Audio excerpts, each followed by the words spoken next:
سردار صاحب بہت ساری ہم گفتگو کر چکے آپ کے آنے سے پہلے، لیکن پاکستان تحریک انصاف ایک بار پھر ایک بڑے گرینڈ الائنس کی اور تحریک کی بات کر رہی ہے، تو آپ کو لگتا ہے کہ جو ایجنڈا اس وقت پاکستان تحریک انصاف اچیو کرنا چاہتی ہے اور نیشنل گرینڈ الائنس ایک اپوزیشن کا بنانا بن پائے گا؟ کیونکہ ظاہر ہے JUI فے ایک بڑی اہم جماعت ہے اس میں، اور عمران خان صاحب کے جو خیالات رہے ہیں مولانا کے بارے میں وہ سارے ہم جانتے ہیں۔ میں تو یہاں سے ڈسکشن شروع کروں گا جی۔ ابھی وہ کہہ رہے تھے، فیصل صاحب کہہ رہے تھے کہ دونوں حکومتیں جو ہیں، دونوں پارٹی جو حکومتیں ہیں وہ کسی اور کے تابع ہیں، تو تیسری حکومت کو کیا ہے؟ فرنٹیئر کی حکومت کو کیا ہے؟ وہ بھی تو کسی کے تابع ہوگی ہی سی۔ اگر ساری باقی حکومتیں کسی کے تابع ہیں تو وہ بھی کسی کے تابع ہی ہوگی، اور ان کی جو پرفارمنس ہے وہ بتا رہی ہے کہ ان کو بھی ریلیف دیا جا رہا ہے، ورنہ فرنٹیئر کی پرفارمنس کو اتنی اچھی نہیں ہے کہ وہ اس کی تعریف کی جائے۔ رہ گیا alliance, it's a political process. Opposition ہمیشہ سے الائنس کی طرف جاتی ہے، اور اسی طریقے سے ان کا پلیٹ فارم بنتا ہے، اور اسی الائنسز سے آگے بات چلتی ہے۔ یہ پولیٹیکل پروسیس ہے، پولیٹیکل ڈائلاگ ہے۔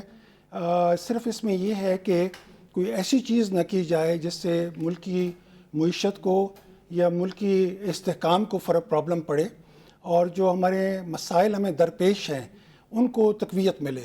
ہمیں اب چاہیے کہ ہم اس ملک کو پائیدار سمت میں لے کے چلیں اور اس کی جڑوں کو مضبوط کریں، اور ٹیررزم اور اسپیشلی ٹیررزم اور اکنامک ایشوز پر ہم ایک ہو جائیں۔ باقی پولیٹیکل پروسیس ہے، ڈائلاگ ہے، وہ چلتا رہے گا۔ They have every right to express themselves. Opposition کا یہ رائٹ ہے کہ وہ ایکسپریس کرے اپنے آپ کو، ممبرس پارلیمنٹ کے بھی اپنے آپ کو ایکسپریس کریں، and the process must go on. آپ کیونکہ PTI کا حصہ بھی رہے ہیں، تو ظاہر PTI میں جیسے کہہ رہی ہوں بہت ساری چیزیں آزما چکی ہے۔ آپ کو نہیں لگتا کہ سیاست ان کو کچھ نیا آزمانا چاہیے، کچھ اور طرح کی سیاست کرنی چاہیے؟ جو کہ انہوں نے جو ابھی تک سیاست کی ہے شاید ان کے مقاصد پورے نہیں ہوئے، لیکن کچھ لوگ کہتے ہیں وہ تو اپنے مقصد میں بڑے کامیاب ہیں، ان کی پاپولیرٹی بہت زیادہ ہے، آج بھی عوام میں ان کی مقبولیت بہت زیادہ ہے۔ جی، اس میں کوئی شک نہیں ہے کہ جس پلیٹ فارم سے انہوں نے الیکشن لڑا تھا، روزگار کا، اکانومی کا بیسیکلی پلیٹ فارم تھا، گھر دیں گے، روزگار دیں گے، اس میں تو وہ بری طرح فیل ہوئے۔ اور اب جو وہ پالیٹکس کر رہے ہیں وہ بیسکلی یہی ہے کہ ملک کے حالات انہوں نے ایسے چھوڑے کہ ان حالات کو صحیح سمت پہ چلانا بہت بڑا ایک چیلنج بن گیا ہے۔ اور پھر جو IMF کے ساتھ وہ ایگریمنٹ کر کے گئے، اس ایگریمنٹ کے اندر رہ کے IMF سے مذاکرات کرنا اور اس سے کنسیشنز لینا بھی ایک بہت بڑا مسئلہ ہے۔ تو جیسی یہ میرے اپنی اوپینین میں پارٹ آف دا پرابلم یا پارٹ آف دا جو PTI کی سپورٹ ہے وہ اس وقت کے جو معاشی حالات ہیں اور جو مہنگائی ہے اس کی وجہ سے ہیں۔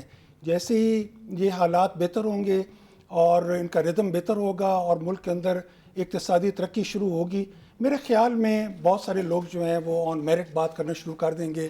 And once that process starts, اب PTI کی جو اس کی سیکنڈری قیادت آئی ہے، آپ اس میں نظر ڈال کے دیکھیں، یقین مانیں کوئی ایسا آدمی ان میں نظر نہیں آ رہا جو خان صاحب کے بغیر پارٹی کو ایک دن بھی چلا سکے۔ ٹھیک، سو مجھے تو اس طرح اس کا مستقبل نظر نہیں آتا PTI کا۔